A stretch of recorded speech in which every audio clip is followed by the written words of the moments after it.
What actually kills a Rolex? Water, magnets, or heat? It is none of those, but what you are doing. Most Rolex owners do things to their watches and never think to check it twice. And because nothing happens for years, they don't know they are destroying their watches. By the time they do, the damage is already done. So, what are these things you should never do to your watch? Watch on to find out. 15. The crown left half screwed. Make sure the crown is fully screwed down before wearing or swimming.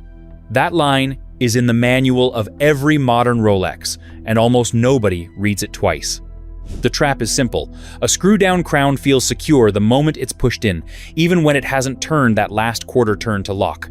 You wind the watch in the morning, push the crown back toward the case, feel a click, and walk out the door. It looks closed. It isn't closed. And the gap between those two states is the entire seal. Owners wash their hands, do the dishes, get caught in the rain, jump in a pool, and nothing happens 99 times out of 100 because the stem seal buys a little grace on its own. Then one day, it doesn't. Water finds its way past the threads, fogs the crystal from the inside, and by the time the fog is visible, moisture has already reached the movement. Rolex's own service centers see this constantly. A piece walks in looking spotless on the outside, and the technician pulls the case back to find a light film of rust already creeping across the bridges underneath. Fixing corrosion like that usually means a full movement rebuild, several $1,000s on a watch that a half turn of the wrist would have protected for free. We get why the mistake happens anyway. Screwing the crown down is the least dramatic step in owning a Rolex, and habits tend to form around the dramatic parts, not the quiet ones. Nobody remembers to double-check a motion that takes half a second and produces no visible reward for doing it right. Have you ever caught your crown unscrewed? This mistake is invisible until it isn't. The next one is the opposite kind of trap, a rule people believe is protecting them when the protection already wore out years ago. 14. Trusting water resistance is forever. Somewhere out there is an owner who hasn't gotten his Submariner wet in a decade because he's terrified of losing the seal. And somewhere else is an owner who dove with his 15-year-old Datejust because it's a Rolex, it's rated for it. Both of them are wrong, just in opposite directions. Water resistance isn't a fixed number stamped once and true forever. It's mechanical, not decorative. And it depends entirely on rubber. Gaskets around the crown tube, the caseback, and the crystal lose elasticity as they age. The same way a rubber band left in a drawer eventually stops snapping back. Heat, cold, and time all work against them slowly. Without leaving a single mark, you can actually see from the outside. Even a watch that never touches a pool isn't safe from this. Ordinary humidity and everyday swings between an air-conditioned office and summer heat stress, the same seals from the inside. So a piece that's never been swimming can still fail a pressure test. Service shops that specialize in pressure testing report the same pattern, watch after watch. Caseback leaks are rare, crystal leaks are rare, and crown leaks are the default failure point. Because the crown is the one part an owner actually touches every day. A watch can be spotless, recently serviced, and cosmetically perfect and still fail a pressure test that same week, because none of that has anything to do with rubber that's simply run out of stretch. There's a reason Rolex service centers don't publicize how often watches come back with water already inside them. It's not embarrassment for Rolex. It's embarrassment for the owner who assumed a rating printed on a dial meant a guarantee for the wrist underneath it. An annual pressure test costs a small fraction of what a corroded movement costs to rebuild, and it takes less time than getting a haircut. Most owners skip it anyway, year after year, because nothing looks broken until the exact moment it is, and by then, the fix is a different order of expensive entirely. Nothing looks broken. Hold on to that phrase, because it's going to matter again before this list is over. Before we move on to the next part, let me tell you this. Most people don't realize this, but buying a watch the wrong way can cost you thousands, and you won't even notice it until it's too late. That's why I created a complete insider guide to buying watches. The goal is simple. I'll help you stop guessing and start buying smart. You'll find the guide in the pinned comment and description. Now, let's move on to the next part. 13. Sizing the bracelet yourself. Picture a kitchen table, a $5 jewelry toolkit off the internet, and a brand new Datejust with a bracelet 2 links too long for a first-time buyer who doesn't want to wait for an appointment. It looks simple in a video. Push out the pin, pull the link, push the pin back in, done. In practice, the pins on a Rolex bracelet are precision fit, and one slip of a cheap tool can scratch the case, gouge the clasp, or send a spring pin flying across the room, never to be found again. Watchmakers who work Rolex service counters describe a familiar sight walking through the door, a bracelet missing its half link, patched with the wrong link, pulled from an entirely different reference because the owner didn't realize they aren't interchangeable between models. So the watch goes back to the counter anyway, except now the story has changed. And here's the part that stings later, once the watch is up for sale. Buyers checking a used Rolex look at bracelet condition the way a mechanic checks under a car before agreeing on a price. Mismatched link finishing, a scratched clasp, or a missing micro-adjustment piece drops the offer before the seller even finishes explaining what happened to it. The 5-minute job at home turns into a service center visit anyway, except now it's a repair instead of a simple fitting. An authorized dealer sizes a bracelet at the counter, free, in less time than it takes to find the right screwdriver in a junk drawer. The toolkit that promised to save an afternoon usually costs one instead. Bad tools ruin a bracelet slowly, over months. The next mistake ruins timekeeping instantly, and most owners never even notice it's happening to them. 12. Ignoring the magnets everywhere. Your Rolex was 3 minutes ahead this morning. Yesterday it was perfect. You didn't drop it. You didn't bump it. And nothing about your routine changed. Except maybe you set your phone on the nightstand next to it, the way you do every single night, right next to its wireless charger. Modern smartphones carry magnets for their cases and their wireless chargers. So do laptop speakers, handbag clasps, and the magnetic closures built into plenty of watch boxes. A mechanical movement's hairspring is thin enough that a nearby magnetic field can pull its coils together, shortening the spring's effective length and speeding the watch up, sometimes by whole minutes a day, instead of the odd second here or there. The fix is almost embarrassingly small. A jeweler can demagnetize a watch in under a minute with a handheld tool that costs about $20. And it's the same kind of quick counter service a Rolex boutique routinely handles for walk-ins on minor issues. No drama. No long wait. But owners rarely think to ask, because a watch running fast doesn't look broken. It just sounds wrong, the way a slightly off song sounds wrong before you can explain exactly why. Rolex actually solved this decades ago with the Milgauss, a watch built with an internal shield strong enough to withstand 1,000 Gauss, specifically so scientists working near strong magnetic fields wouldn't run into this problem. Everyone who doesn't own one is still carrying the vulnerability around in a pocket, next to a phone, without a second thought. There's a simple home test worth knowing before any of this becomes a real problem. Bring a compass slowly toward the watch. A needle that swings and follows the case means the movement has picked up a charge somewhere along the way. A needle that stays put means the watch is clean, and whatever's making it run fast has a different, less common cause worth a proper look from a watchmaker instead. A phone on a nightstand is one kind of danger. A tennis court is a completely different one, and it swings a lot harder. 11. Wearing it somewhere it was never meant to go. Golf, tennis, weightlifting, a pickup basketball game with friends. Plenty of owners wear the watch through all of it, because a Rolex is marketed as tough, and toughness practically invites being tested. The truth is more specific than tough. Rolex builds its cases to survive shock and vibration inside a defined range, not to absorb a full-force swing transmitted straight through the wrist bone into the case. A golf swing sends a jolt through the arm that can knock a movement's balance wheel out of true, even when the case shows zero damage on the outside afterward. A tennis serve does something similar, again and again, one match at a time. Weightlifting adds a different risk entirely, the bar or a dumbbell meeting the case directly, chipping a ceramic bezel that can't be buffed back out, because ceramic doesn't polish the way steel does. Owners who play through a full round or a full match with the watch on sometimes notice nothing at the time and only catch a timing drift days or weeks later at which point connecting it back to a single swing or serve is nearly impossible. The damage and the discovery end up separated by enough time that most owners never make the connection at all, and the watch just quietly needs a service they didn't see coming. We understand the instinct not to take it off.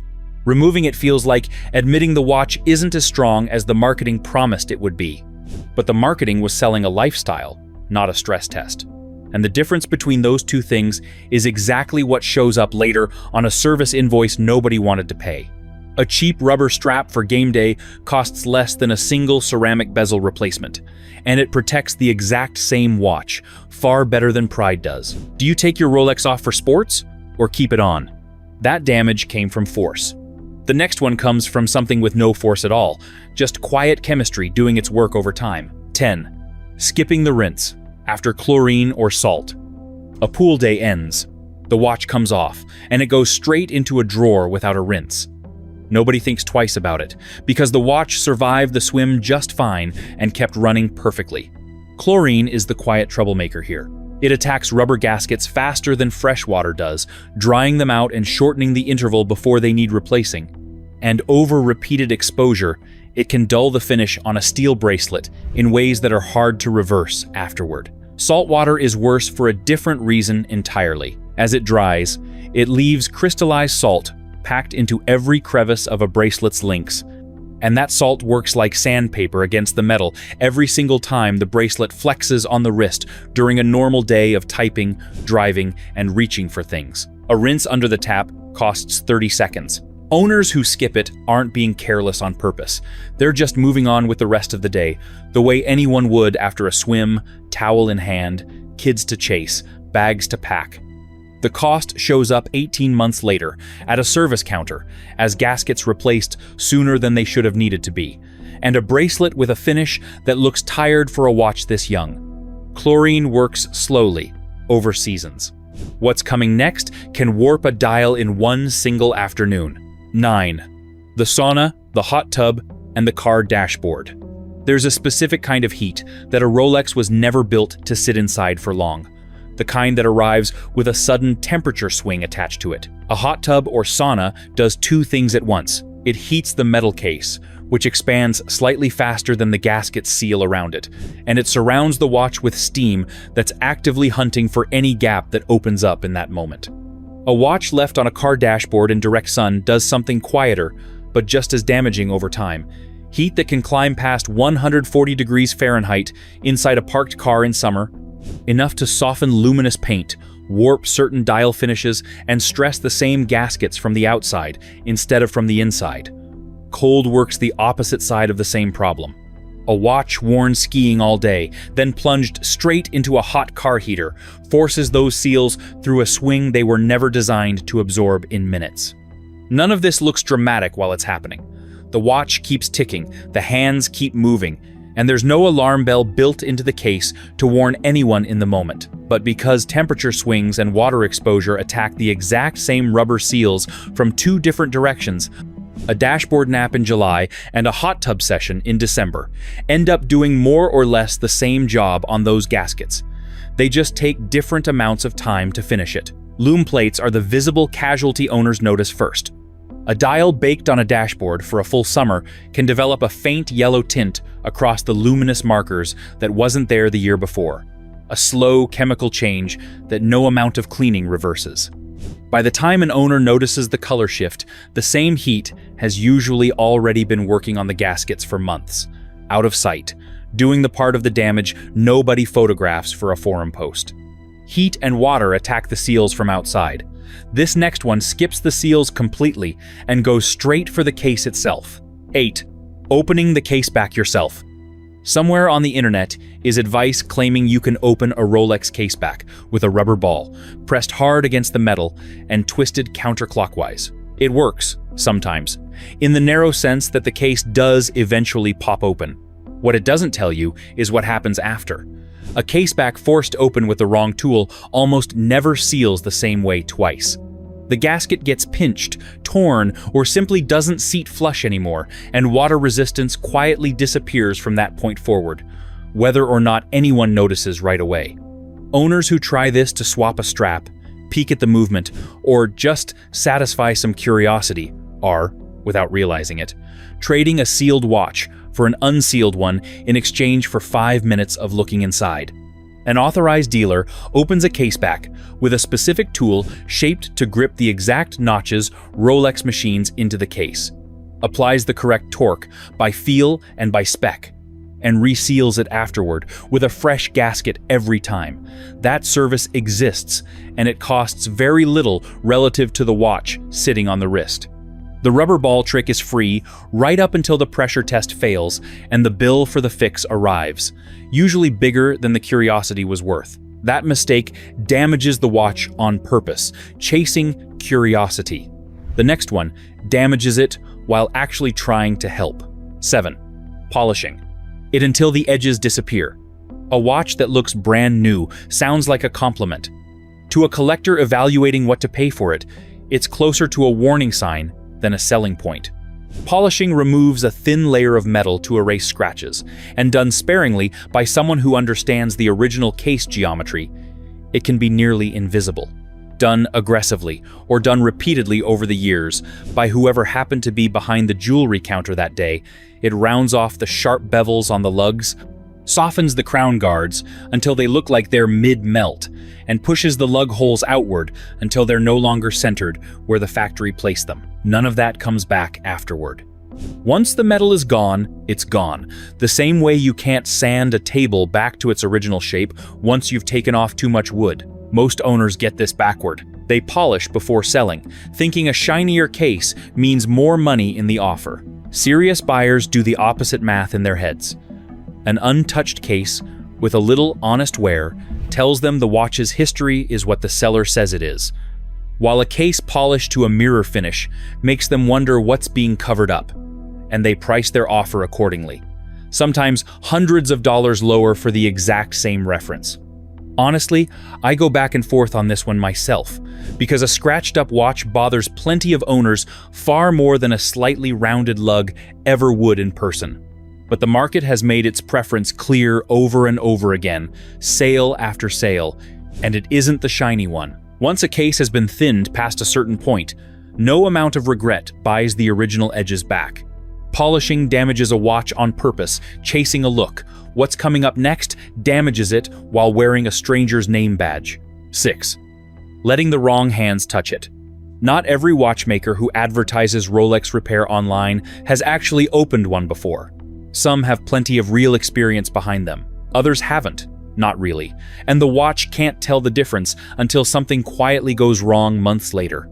An uncertified shop working on a Rolex might use generic parts that fit close enough to pass a glance, but aren't built to Rolex's actual tolerances, might use the wrong lubricant entirely for that specific movement, or might simply not have access to the specialized tools the case and crown require to be resealed properly. None of that shows up immediately at pickup. It shows up 18 months later as timekeeping that's slightly inconsistent. Or 2 years later when an authorized dealer finally opens the case for a routine service and finds parts inside that don't match the reference on paper at all, a mainspring or a rotor built for something else entirely.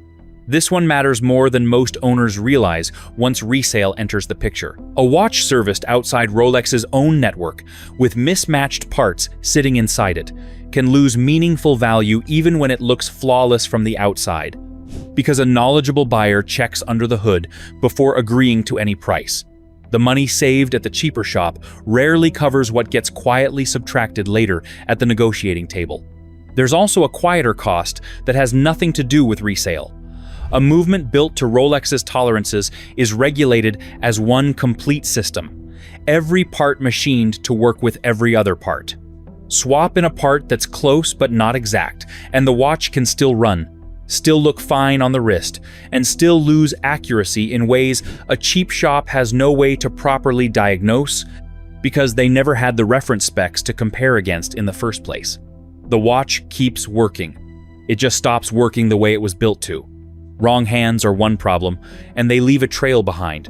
No hands at all, for years at a stretch, is the next one, and it leaves no trail whatsoever. 5.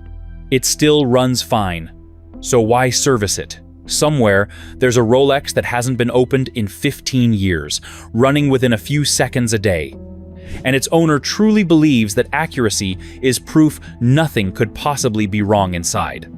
Lubricant inside a movement doesn't fail all at once. It thickens slowly, then dries out completely in specific spots first. And a watch can keep beautiful time for years, while wear quietly builds between metal parts that are no longer gliding on oil the way they were designed to. Two gears meshing without proper lubrication don't announce themselves with a grinding noise the way a car engine might. They just wear a fraction of a millimeter at a time in total silence for years. By the time the watch actually starts running poorly enough to notice, the damage is often already done. And what would have been a routine, affordable service turns into a full movement rebuild at several times the original cost of just staying on schedule in the first place. Watchmakers who see this pattern across hundreds of movements describe it the same way. The watches that come in worst aren't the ones that broke down. They're the ones that never complained at all, right up until they stopped completely, usually with no warning and no obvious cause. The recommended interval sits at approximately 10 years for a Rolex under normal wear, per Rolex's own guidance, though daily wear or a heavy-use lifestyle can shorten that in practice. Almost nobody actually hits it, because it still runs fine. Feels like all the evidence anyone could possibly need. It isn't.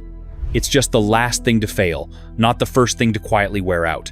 And by the time it fails, the bill has already grown several times over.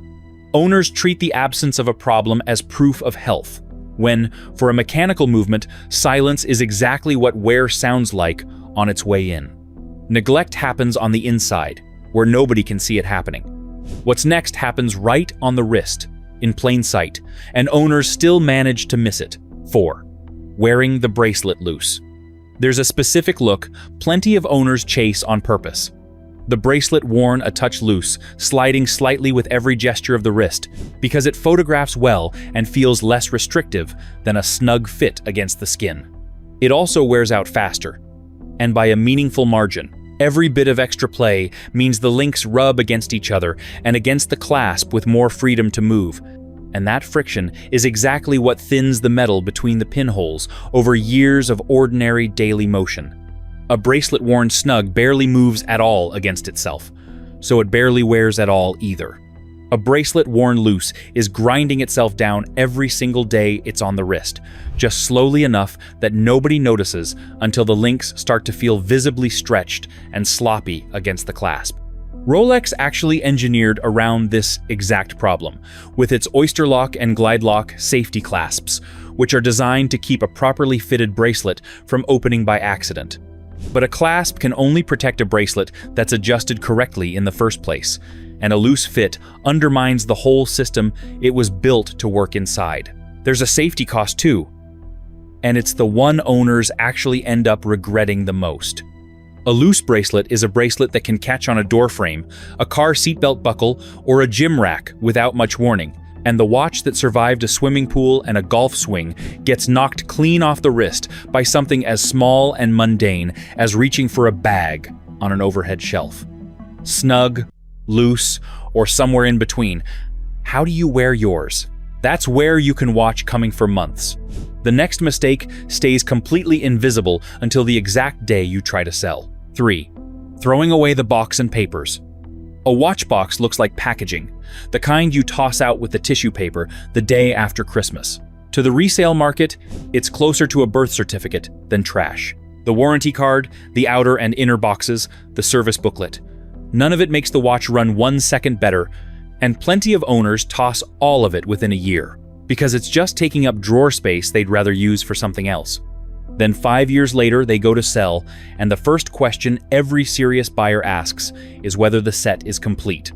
A Rolex missing its box and papers typically sells for somewhere between 10 and 30% less than an identical watch with a full set. Not because the watch itself is worth less, but because the paperwork is part of what buyers are actually paying for: proof, provenance, and a little less risk sitting on their end of the deal. Rolex will not reissue a lost warranty card under any circumstances, not even to the original owner standing there with a receipt in hand. Once it's gone, that specific document is gone permanently, and no amount of explaining, "I bought it new, I promise," brings it back into existence. A service card from an authorized dealer can soften the blow later, but it was never meant to replace the original paperwork, only to stand in for it after the fact. The math is more concrete than most owners expect.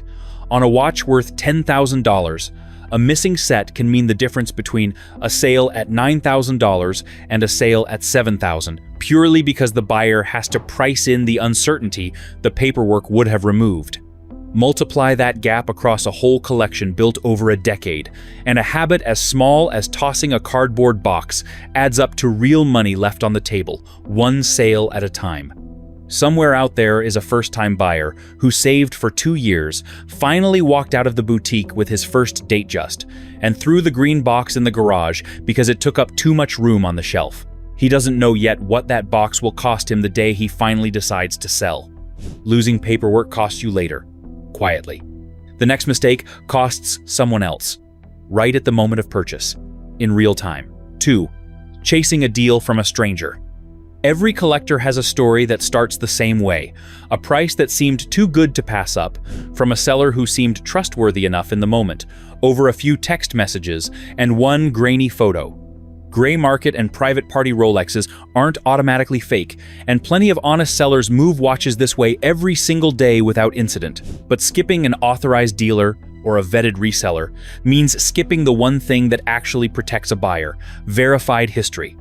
No confirmation the watch hasn't already been in the water and quietly dried out by someone hoping it would be fine on its own. No confirmation the movement inside actually matches the reference stamped on the caseback. No confirmation the bracelet links are original instead of swapped in from a cheaper reference just to make a set look complete for the sale photos. A 10% discount on a watch feels like a win the day you hand over the cash. It feels like something else entirely. The day a service center opens the case and tells you the movement isn't the one that's supposed to be there, or the day you go to sell it yourself and a buyer's inspection turns up water damage. Nobody ever disclosed to you either. The deal was never actually a deal. It was a risk, wearing a price tag instead of a warning label, and the discount was the label's disguise. None of this means every private sale is a trap.